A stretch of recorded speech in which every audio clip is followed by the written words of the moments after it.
तो सबसे पहले हम स्टार्ट करेंगे अपने फिजिक्स के एमसीक्यू क्वेश्चन से। तो फिजिक्स का जो सबसे पहला जो एमसीक्यू क्वेश्चन है वो ये है कि what is the dimension of Planck constant, यानी कि प्लांक स्थिरांक का विमीय सूत्र क्या है, आपको ये बताना है। M L square T minus two, M L T minus one, M L square T minus one होता है या फिर M L T minus two होता है। ठीक है, तो आपका जो प्लांक कांस्टेंट होता है उसका जो डायमेंशनल फार्मूला होता है वो होता है आपका एम एल स्क्वायर, ठीक है, M L square T minus one. ठीक है, ये होता है आपके प्लांक कांस्टेंट का बीमी सूत्र। ठीक है, जिसे डायमेंशनल फार्मूला भी कहते हैं। ठीक, आगे चलते हैं अपने नेक्स्ट क्वेश्चन पे। हमारा जो नेक्स्ट क्वेश्चन है वो ये है कि which law explain the conservation of linear momentum, यानी कि रेखीय संवेग के संरक्षण को कौन सा जो नियम है स्पष्ट करता है। Newton first law, Newton second law, Newton third law या फिर लॉ ऑफ ग्रेविटेशन। ठीक है, तो कंजर्वेशन ऑफ लीनियर मोमेंटम को कौन सा जो लॉ है एक्सप्लेन करता है, वो है आपका न्यूटन थर्ड लॉ। ठीक है, न्यूटन थर्ड लॉ जो है वो एक्सप्लेन करता है आपकी कंजर्वेशन ऑफ लीनियर मोमेंटम को। ठीक है, आइए चलते हैं अपने नेक्स्ट क्वेश्चन पे। हमारा जो नेक्स्ट क्वेश्चन है वो ये है कि in which phenomena does the frequency of light remain unchange, यानी कि किस घटना में प्रकाश की आवृत्ति अपरिवर्तित रहती है।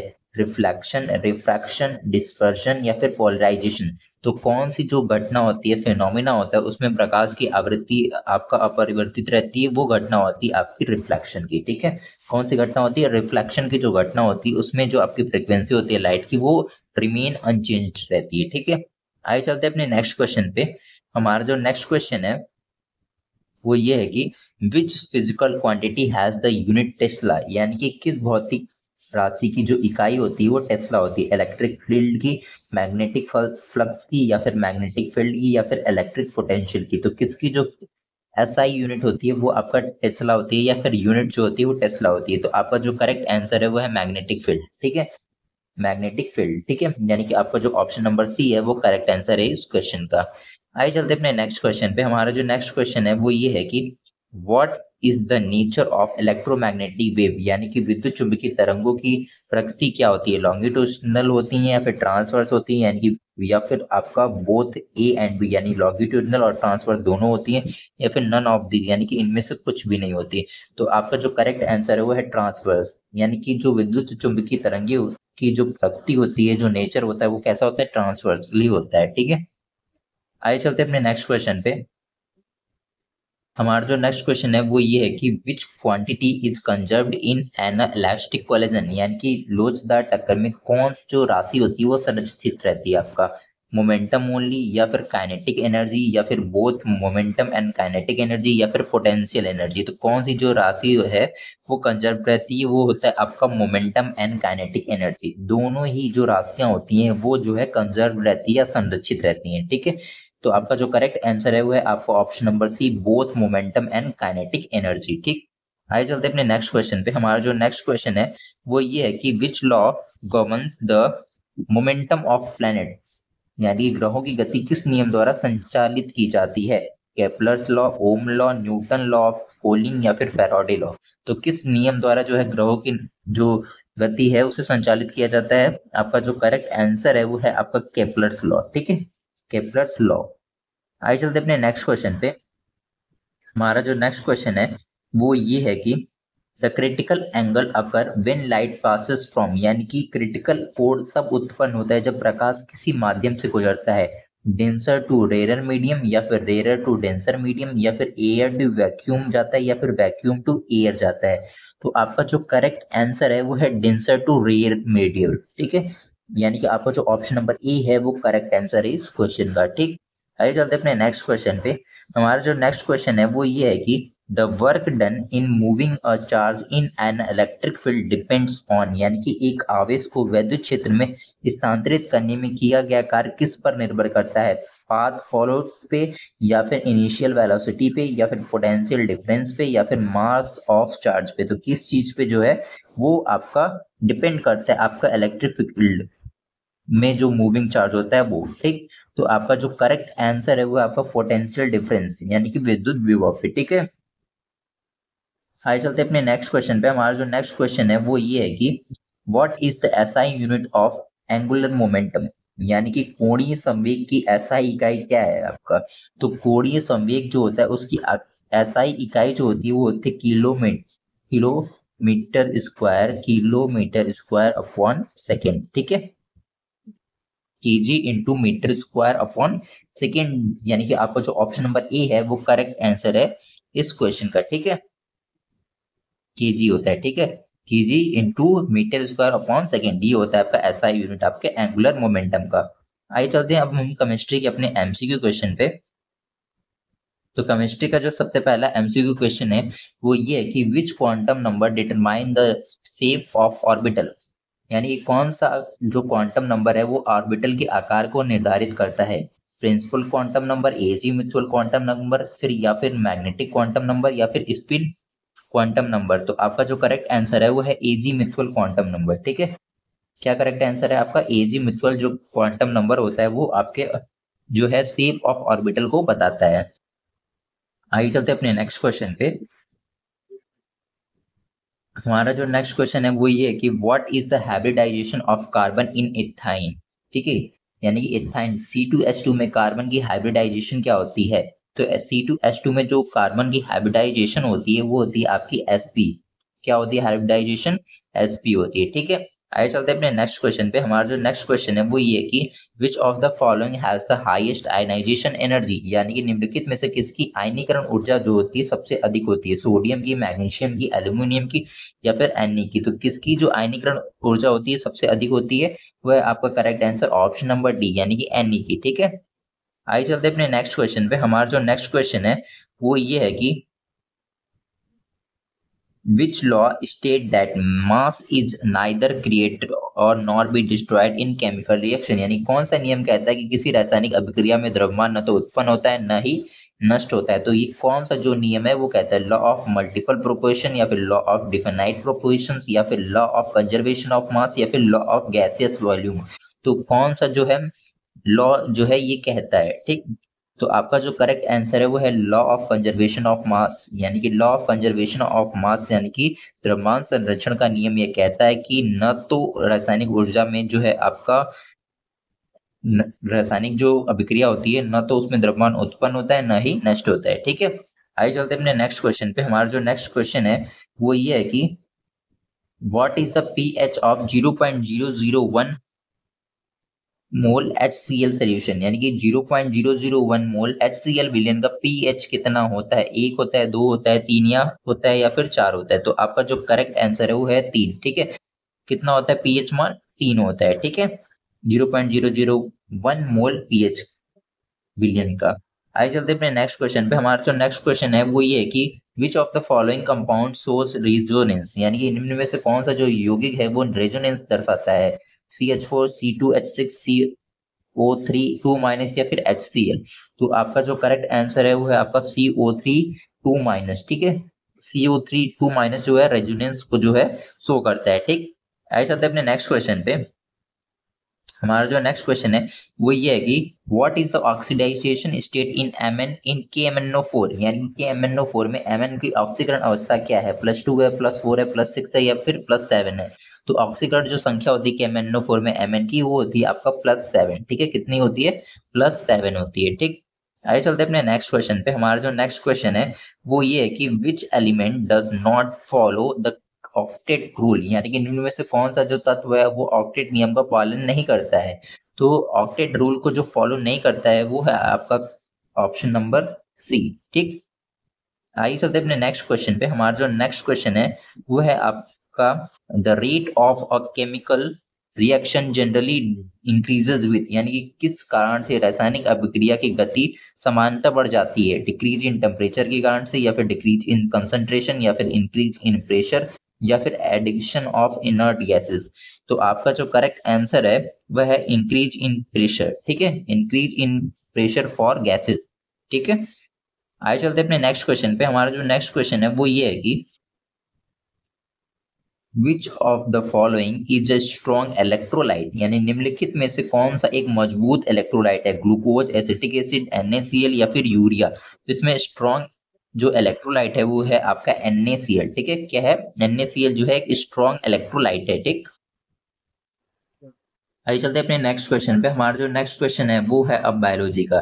बायोलॉजी का जो सबसे पहला हमारा जो क्वेश्चन है वो ये है कि which enzyme is responsible for the synthesis of DNA from RNA in retrovirus, यानी रेट्रोवायरस में डीएनए से आरएनए से डीएनए संश्लेषण के लिए कौन सा जो एंजाइम होता है वो जिम्मेदार होता है। तो डीएनए से आरएनए, यानी कि आरएनए से जो डीएनए का संश्लेषण होता है आपके रेट्रोवायरस में, उस किस एंजाइम की मदद से होता है। तो आपका जो करेक्ट आंसर है वो है रिवर्स ट्रांसक्रिप्टेज। रिवर्स ट्रांसक्रिप्टेज जो एंजाइम होता है वो आरएनए से डीएनए में का जो है संश्लेषण करता है रेट्रोवायरस में आपके। ठीक है, आइए चलते हैं अपने नेक्स्ट क्वेश्चन पे। हमारा जो नेक्स्ट क्वेश्चन है वो ये है कि which part of the nephron is responsible for filtration of blood, यानी कि नेफ्रॉन का कौन सा भाग जो है रक्त निस्यंदन में उत्तरदायी है। Loop of Henle, proximal tubule, या फिर बोमेंस कैप्सूल, या फिर कलेक्टिंग डक्ट। तो आपका जो करेक्ट आंसर है वो है आपका बोमेंस कैप्सूल। ठीक है, बोमेंस कैप्सूल। आइए चलते हैं अपने नेक्स्ट क्वेश्चन पे। हमारा जो नेक्स्ट क्वेश्चन है वो ये है कि which plant hormone promote cell division, यानी कि कौन सा जो पौधा होता है हार्मोन में कोशिका विभाजन को बढ़ावा देता है। ऑक्सीन, जिब्रेलिन, साइटोकाइनिन, या फिर एब्सिसिक एसिड। ठीक है, तो कौन जो है सेल डिवीजन को प्रमोट करता है, कौन सा हार्मोन जो है आपके प्लांट में, वो जो हार्मोन होता है वो होता है आपका साइटोकाइनिन। ठीक है, साइटोकाइनिन जो होता है वो प्रमोट करता है सेल डिवीजन को। ठीक है, प्लांट्स में।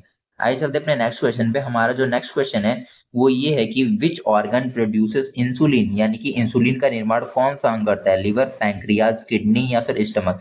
तो आपका जो इंसुलिन का सिक्रीशन करता है वो करता है आपका इंसुलिन। ठीक है, आइए चलते अपने नेक्स्ट क्वेश्चन पे। हमारा जो नेक्स्ट क्वेश्चन है वो ये है कि in which phase of the cell cycle does DNA replication occur, यानी कि कोशिका चक्र के किस चरण में डीएनए की प्रतिकृति बनती है। G1 phase, G2 phase, M phase, या फिर S फेज। तो किस जो फेज होता है उसमें डीएनए का जो है रिप्लिकेशन होता है या प्रतिकृति होती है या बनती है।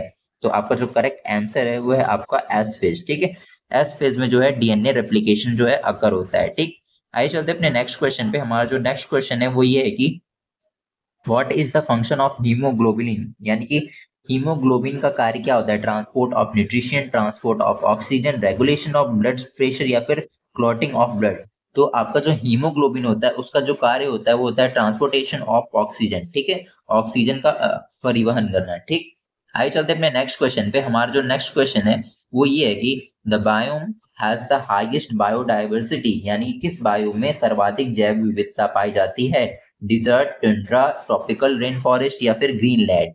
तो आपका जो करेक्ट आंसर है वो है आपका ट्रॉपिकल रेन फॉरेस्ट। ठीक है, ट्रॉपिकल रेन फॉरेस्ट जो होता है उसमें हाईएस्ट बायो डाइवर्सिटी पाई जाती है। ठीक, आइए चलते अपने नेक्स्ट क्वेश्चन पे। हमारा जो नेक्स्ट क्वेश्चन है वो ये है कि which chromosome determine the sex of human embryo, यानी कि मानव भ्रूण का लिंग निर्धारण कौन सा जो गुणसूत्र है वो करता है। X chromosome, Y chromosome, chromosome number 21, या फिर क्रोमोसोम फर्स्ट। तो आपका जो करेक्ट आंसर है वो है आपका वाई क्रोमोसोम। ठीक है, कौन सा जो है लिंग निर्धारण करता है एम्ब्रियो फेज में आपके सेक्स का, वो होता है आपका क्रोमोसोम नंबर वाई। ठीक, क्रोमोसोम जो वाई होता है वो आपके सेक्स को डिटरमाइन करता है। ठीक, आइए चलते हैं अपने नेक्स्ट क्वेश्चन पे। हमारा जो नेक्स्ट क्वेश्चन है वो ये है कि which gland is known as the master gland, यानी कि कौन सी ग्रंथि को मास्टर ग्रंथि कहा जाता है। Adrenal gland, thyroid gland, pituitary gland, या फिर पैंक्रियास। तो आपका जो मास्टर ग्लैंड के रूप में जानी जाती है वो जानी जाती है आपके पिट्यूटरी ग्लैंड। ठीक है, पिट्यूटरी ग्लैंड को जो है मास्टर ग्लैंड के रूप में जाना जाता है। ठीक, आइए चलते हैं अपने नेक्स्ट क्वेश्चन पे। हमारा जो नेक्स्ट क्वेश्चन है वो ये है कि what is the basic structure and functional unit of kidney, यानी कि गुर्दे की मौलिक संरचनात्मक और कार्यात्मक इकाई क्या है। नेफ्रॉन है, एल्वेलस है, या फिर ग्लोमेरुलस है, या फिर बोमन्स कैप्सूल है। तो आपका जो करेक्ट आंसर है वो है आपका नेफ्रॉन। ठीक है, गुर्दे की जो संरचनात्मक और क्रियात्मक इकाई होती है वो होता है आपका नेफ्रॉन। ठीक, अब हम देखेंगे अपने नर्सिंग एप्टीट्यूड के एमसीक्यू क्वेश्चन को। तो आइए स्टार्ट करते हैं अपने नर्सिंग एप्टीट्यूड के एमसीक्यू क्वेश्चन से। तो जो सबसे पहला जो क्वेश्चन है वो ये है कि what is the normal pulse rate of the adult at the rest, यानी कि विश्राम की अवस्था में एक व्यक्ति की समान नाड़ी दर क्या होती है। तो एक पल्स रेट जो होता है वो समान अवस्था में रेस्टिंग फेज में जो एडल्ट का होता है वो होता है 60 to 100 बीपीएम। बीपीएम का मतलब होता है बीट पर मिनट। ठीक, आइए चलते हैं अपने नेक्स्ट क्वेश्चन पे। हमारा जो नेक्स्ट क्वेश्चन है वो ये है कि विच इलेक्ट्रोलाइट इम्बैलेंस कॉज टिटैनी, यानी कि कौन सा इलेक्ट्रोलाइट संतुलन जो होता है वो आपका टिटैनी का कारण बनता है। हाइपरकैलेमिया, हाइपोकैलेमिया, हाइपोकैलेमिया या फिर हाइपरनेट्रीमिया। तो आपका जो करेक्ट आंसर है वो है हाइपोकैल्सीमिया। ठीक है, हाइपोकैल्सीमिया जो कंडीशन होता है वो इलेक्ट्रोलाइट जो इम्बैलेंस होता है हाइपोकैल्सीमिया वो कॉज करता है आपके टिटैनी को। ठीक, आइए चलते हैं अपने नेक्स्ट क्वेश्चन पे। हमारा जो नेक्स्ट क्वेश्चन है वो ये है कि what is the most reliable method to confirm correct placement of NG tube यानी कि नेजोगैस्ट्रिक ट्यूब। ठीक है, नेजोगैस्ट्रिक ट्यूब के सही स्थान की पुष्टि के लिए कौन सा जो है सबसे विश्वसनीय तरीका है? Patient coughing, airway insufflation and oxidation, या फिर एक्सरे एग्जामिनेशन, या फिर विजुअल इंस्पेक्शन। तो आपका जो करेक्ट आंसर है वो है आपका एक्सरे एग्जामिनेशन। ठीक है, क्या है, एक्सरे एग्जामिनेशन के थ्रू जो है हम 100% कंफर्म कर सकते हैं कि जो हमारा एलजी ट्यूब है वो सही जगह गया है। ठीक, आइए चलते हैं अपने नेक्स्ट क्वेश्चन पे। हमारा जो नेक्स्ट क्वेश्चन है वो ये है कि which position is best for the patient in shock, यानी कि शॉक में गए मरीज के लिए कौन सी जो स्थिति होती है सबसे उपयुक्त होती है? तो अगर कोई पेशेंट शॉक की कंडीशन में है तो उसके लिए सबसे अच्छी जो पोजीशन होती है वो होती है सुपाइन पोजीशन। यानी कि सुपाइन पोजीशन का मतलब होता है कि फेस जो होता है वो आसमान की तरफ होता है और जो लेग होता है उसके एलिवेट कर देने चाहिए उस पेशेंट के, यानी कि थोड़ा उठा देना चाहिए। ठीक है, फिलो वगैरह की हेल्प से। हमारा जो नेक्स्ट क्वेश्चन है वो ये है कि what is the meaning of PRN in medicational order, यानी कि दवा आदेश में PRN का अर्थ क्या होता है? Before meal, as needed, after meal, या फिर एट बेड टाइम। तो PRN का जो मतलब होता है आपके मेडिकेशन ऑर्डर्स में उसका मतलब होता है एज नीडेड। ठीक है, एज नीडेड उसका मतलब होता है एज नीडेड यानी कि जब जरूरत हो। ठीक, आइए चलते हैं अपने नेक्स्ट क्वेश्चन पे। हमारा जो नेक्स्ट क्वेश्चन है वो ये है कि which vaccine is given at birth as per national immunization schedule in India, यानी भारत में राष्ट्रीय टीकाकरण कार्यक्रम के अनुसार जन्म के समय कौन सा टीका दिया जाता है? डीपीटी, बीसीजी, ओपीवी, या फिर बोथ बीसीजी एंड ओपीवी। तो इम्यूनाइजेशन शेड्यूल जो होता है इंडिया का या WHO का, उसके अकॉर्डिंग जो है बर्थ के समय कौन सा जो है वैक्सीन दी जाती है। तो उसके अकॉर्डिंग जो आपके बर्थ के समय जो वैक्सीन दी जाती है वो होती है बीसीजी एंड ओपीवी। ठीक, आगे चलते हैं अपने नेक्स्ट क्वेश्चन पे। हमारा जो नेक्स्ट क्वेश्चन है वो ये है कि what is the ideal angle for the intramuscular injection in adult, यानी कि वैक्स में इंट्रामस्कुलर इंजेक्शन के लिए आदर्श कोण क्या होता है? मतलब कितने डिग्री के एंगल पे जो है इंजेक्शन लगाया जाता है आपका IM। तो आपका जो करेक्ट आंसर है वो है 90 डिग्री। 90 डिग्री के एंगल पे जो है आपका IM इंजेक्शन को लगाया जाता है। ठीक, आइए चलते हैं नेक्स्ट क्वेश्चन पे। हमारा जो नेक्स्ट क्वेश्चन है वो ये है कि what is the normal haemoglobin level in adult female, यानी कि वयस्क महिलाओं में सामान्य हीमोग्लोबिन स्तर कितना होता है? तो सामान्य हीमोग्लोबिन जो स्तर होता है 10 से 12 ग्राम पर डीएल होता है, 12 से 16 ग्राम पर डीएल होता है, 14 से 18 ग्राम पर डीएल होता है, या फिर 8 से 10 ग्राम पर डीएल होता है। तो आपका जो करेक्ट आंसर है वो है 12 से 16 ग्राम पर डीएल। ठीक, क्वेश्चन है वो ये कि what is the primary goal of first aid, यानी कि प्राथमिक उपचार यानी फर्स्ट एड का मुख्य उद्देश्य क्या है? प्रोवाइड मेडिसिन, या फिर क्योर द डिजीज, या फिर save life and prevent further injury, या फिर रेफर टू अ डॉक्टर। तो आपका फर्स्ट एड का जो है प्राइमरी गोल क्या होता है आपको ये बताना है। तो फर्स्ट एड का जो प्राइमरी गोल होता है वो होता है save life and prevent further injuries. ठीक है, आगे चलते हैं अपने नेक्स्ट क्वेश्चन पे। हमारा जो नेक्स्ट क्वेश्चन है वो ये है कि which part of the series must remain sterile during an injection procedure, यानी कि इंजेक्शन प्रक्रिया के दौरान सिरिंज का कौन सा जो भाग होता है स्टेराइल यानी कि बिना कीटाणु युक्त रहना चाहिए? प्लंजर, बैरल, नेडल, या फिर टिप। तो कौन सा जो भाग हो है वो स्टेराइल होना चाहिए जब मेडिकेशन किया जा रहा हो? ठीक है, तो आपका जो करेक्ट आंसर है वो है आपका नेडल। जो इंजेक्शन में या फिर सिरिंज में जो नेडल लगी होती है वो जो है आपकी स्टेराइल होनी चाहिए। ठीक, आगे चलते अपने नेक्स्ट क्वेश्चन पे। हमारा जो नेक्स्ट क्वेश्चन है वो इंग्लिश का है। इंग्लिश के क्वेश्चन को कराने से पहले मैं आपको एक बात बता दूं कि इंग्लिश के जो क्वेश्चन है उसको हिंदी में भी लिखा गया है, वो आपको सिर्फ समझने के लिए लिखा गया है। जो आपके एग्जाम में पेपर आएगा उसमें उसका हिंदी नहीं लिखा रहता है, ये जो एक लाइन का हिंदी इसमें लिखा हुआ है। ठीक है, तो इस बात का आप ध्यान रखिएगा। आइए चलिए स्टार्ट करते हैं अपने क्वेश्चन से। तो हमारा जो सबसे पहला जो क्वेश्चन है, विच of the following is a complex sentence. तो आपको बताना है कि इसमें से कौन सा जो एक सेंटेंस है वो कॉम्प्लेक्स सेंटेंस है। तो इसमें आपका जो कॉम्प्लेक्स सेंटेंस है वो है आपका I waited until he arrive. ये जो सेंटेंस है वो है आपका कॉम्प्लेक्स सेंटेंस। ठीक है, यानी कि एक जटिल वाक्य है। आइए चलते अपने नेक्स्ट क्वेश्चन पे। हमारा जो नेक्स्ट क्वेश्चन है वो ये है कि which part of speech is word quickly, यानी कि क्विकली शब्द किस शब्द में यानी पार्ट ऑफ स्पीच का उदाहरण है? क्विकली क्या है आपका? एडजेक्टिव है, वर्ब है, एडवर्ब है, या फिर नाउन है? तो क्विकली जो है आपका एक प्रकार क्या है? एडवर्ब है। ठीक है, आगे चलते हैं अपने नेक्स्ट क्वेश्चन पे। हमारा जो नेक्स्ट क्वेश्चन है वो ये है कि identify the type of causes in what he said was surprising, यानी कि वाक्य what he said was surprising में कौन सी प्रकार की क्लॉज है, एडजेक्टिव क्लॉज है, नाउन क्लॉज है, एडवर्ब क्लॉज है या फिर प्रिंसिपल क्लॉज है। तो आपको ये जो सेंटेंस दिया है what is he said was surprising, इसमें आपका जो क्लॉज है वो है आपका नाउन क्लॉज, ठीक है। कौन सा क्लॉज है? नाउन क्लॉज है, ठीक है। आइए चलते अपने नेक्स्ट क्वेश्चन पे। हमारा जो नेक्स्ट क्वेश्चन है वो ये है कि which tense is used in sentence, यानी कि ये जो सेंटेंस दिया है इसमें किस प्रकार का टेंस यूज किया गया है। She had been waiting for hours, इसमें कौन सा टेंस है? प्रेजेंट टेंस परफेक्ट है या फिर पास्ट कॉन्टिन्यूअस है, पास्ट परफेक्ट कॉन्टिन्यूअस या फिर फ्यूचर परफेक्ट टेंस है। तो आपका जो करेक्ट आंसर है वो है आपका पास्ट परफेक्ट कॉन्टिन्यूअस टेंस, ठीक है। पास्ट परफेक्ट कॉन्टिन्यूअस टेंस का यूज किया गया है इसमें, ठीक है। आइए चलते अपने नेक्स्ट क्वेश्चन पे। हमारा जो नेक्स्ट क्वेश्चन है वो ये है कि what is the correct indirect speech of, यानी कि he said I am tired में जो है सही वाक्य यानी इनडायरेक्ट स्पीच जो है वो आपका क्या होगा? He said I am tired का। तो इसका जो करेक्ट जो है आपका इनडायरेक्ट स्पीच जो होगा वो होगा आपका he said that he was tired, ठीक है। He said that he was tired जो है वो करेक्ट आंसर होगा इसका, ठीक। आइए चलते अपने नेक्स्ट क्वेश्चन पे। सॉरी, ही वाज टायर्ड, ठीक। आइए चलते अपने नेक्स्ट क्वेश्चन पे। हमारा जो नेक्स्ट क्वेश्चन है वो ये है कि what is the function of a conjunction in a sentence, यानी कि वाक्य में संयोजक यानी कंजक्शन का कार्य क्या होता है।